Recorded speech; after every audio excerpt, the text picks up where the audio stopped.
Assalamualaikum warahmatullahi wabarakatuh. Selamat sore, saya Rina Situmorang.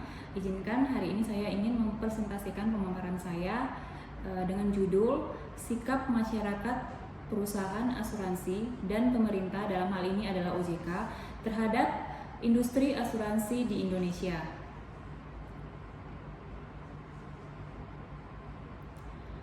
Industri asuransi di Indonesia belakangan ini sedang menghadapi tantangan dengan maraknya kasus gagal bayar yang terjadi. Karut-marut industri asuransi nasional ini tentu saja menguras kepercayaan konsumen dan masyarakat terhadap industri asuransi itu sendiri. Padahal, Asosiasi Asuransi Jiwa atau AAJI mencatat penetrasi asuransi jiwa di Indonesia baru mencapai angka 8% pada tahun 2022. Otoritas Jasa Keuangan atau yang kita kenal dengan OJK sendiri telah mengambil sejumlah langkah pengawasan sampai pencabutan izin usaha kepada asuransi yang bermasalah. Kepala Eksekutif Pengawas Industri Keuangan Non-Bank atau IKNB OJK Ogi Prastomiono mengatakan pihaknya juga saat ini sedang melakukan pengawasan khusus terhadap 11 perusahaan asuransi yang pengawasan khusus dilakukan agar OJK bisa mendorong dan berkoordinasi dengan pemegang saham, direksi, dan komisaris untuk menyiapkan langkah-langkah penyelamatan perusahaan. Selanjutnya ada asuransi Bakri Life. Bakri Life ini mengalami kesulitan keuangan akibat kesalahan dalam penempatan investasi. Perusahaan asuransi milik grup Bakri ini terlalu agresif mengelontarkan dana nasabah di pasar modal. Imbasnya, Bakri Life harus menanggung defisit karena jatuhnya nilai investasi mereka di pasar modal. Manajemen Bakri Life sendiri telah menjanjikan pembayaran ganti rugi secara bertahap. Catatan saja, sejak dinilai gagal bayar pada tahun 2009, Bakri Life memiliki total kewajiban kepada nasabah sebesar 400 miliar. Kemudian, Otoritas Jasa Keuangan mencabut izin usaha PT Asuransi Jiwa Bumi Asih. Berdasarkan keputusan Dewan Komisioner OJK pada tanggal 18 Oktober 2013, perusahaan yang didirikan 14 September tahun 1967 ini dinilai tidak mampu lagi memenuhi ketentuan yang berkaitan dengan kesehatan keuangan.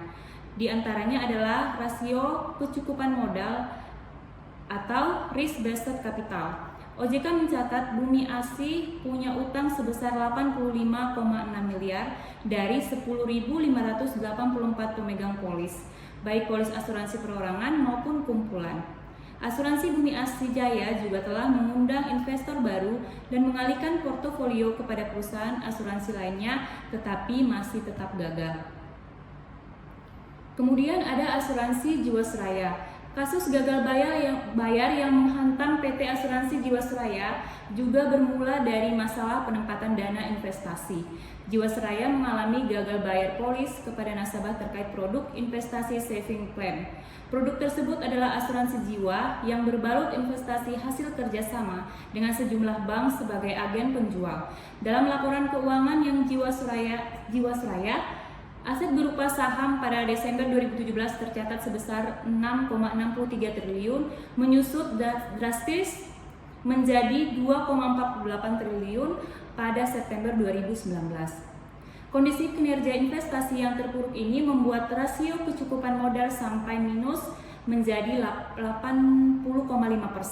Seiring berjalannya kasus mencatat kerugian negara dalam skandal korupsi Jiwasraya sebesar 16,81 triliun.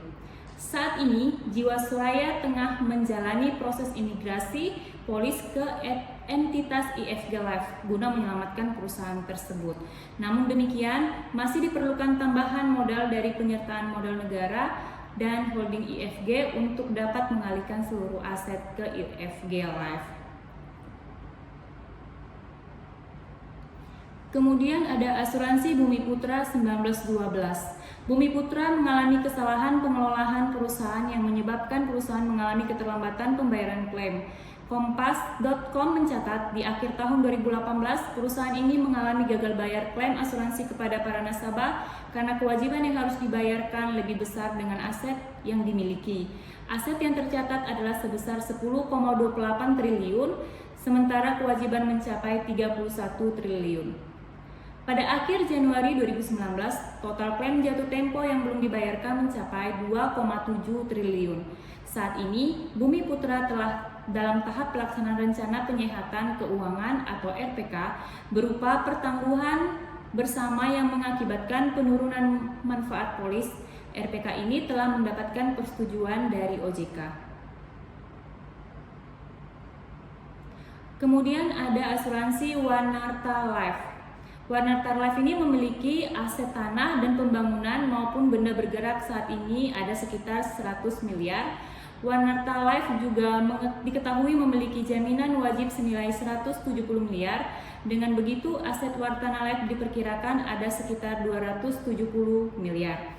Dan sebanyak 15,84 triliun, sementara perusahaan menjelaskan audit internal juga melaporkan jumlah nasabah ada sekitar 29.000 orang.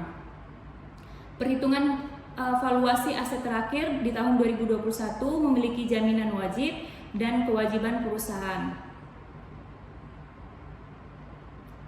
Kemudian ada asuransi Kresna Life. Kresna Life mengalami gagal bayar pada polis KLK, Lita, dan PIK karena terjadinya masalah likuiditas portofolio investasi dengan alasan ada pandemi COVID tahun 2020. Oleh karenanya, Kresna Life akhirnya menunda setiap transaksi penebusan polis yang akan dan jatuh tempo sejak 11 Februari 2020 sampai dengan 10 Februari 2021. Secara total terdapat 12.000 klaim polis bernilai 6,4 triliun yang harus dibayar Kresna Life mengajukan rencana konversi polis menjadi pinjaman subordinasi untuk nasabah sebagai kreditor. OJK sendiri meminta bukti konkret dan penyertaan tertulis dari nasabah yang menyetujui skema penyerahan ini. Dari beberapa asuransi yang telah dipaparkan tersebut, pandangan masyarakat mengikuti asuransi Bumi Putra yang saya ambil di sini masih ada keraguan bagi masyarakat kepada asuransi Bumi Putra. Apalagi masyarakat mengetahui kalau unit usaha asuransi Bumi Putra yang ada sekarang banyak yang dibuka oleh asuransi cabang konvensional. Sehingga banyak yang berpendapat bahwa asuransi Bumi Putra sama saja dengan asuransi konvensional. Dan pandangan masyarakat lainnya dimungkinkan adanya praktik yang belum sepenuhnya menghapus ketiga unsur yang dilarang oleh syariat, seperti maisir atau perjudian, garar atau ketidakpastian, dan riba atau bunga. Padahal kita ketahui bahwa ketiga unsur itu merupakan hal yang diharamkan dalam agama Islam, sehingga hal tersebut menimbulkan adanya keraguan pada masyarakat untuk mengikuti asuransi tersebut.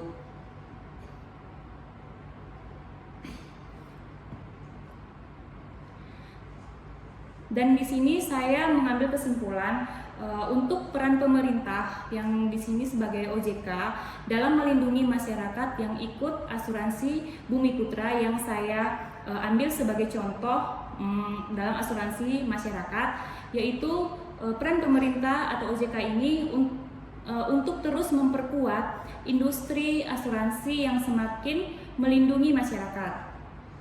OJK terus membenahi pengaturan dan pengawasan sektor asuransi, antara lain dengan menindaklanjuti penyelesaian pengaduan nasabah produk asuransi serta mendorong perbaikan dalam hal pemasaran dan pengelolaan produk asuransi yang dikaitkan dengan investasi atau PAID oleh perusahaan asuransi sehingga sejalan dengan se-OJK PAID atau se-OJK 5/2022.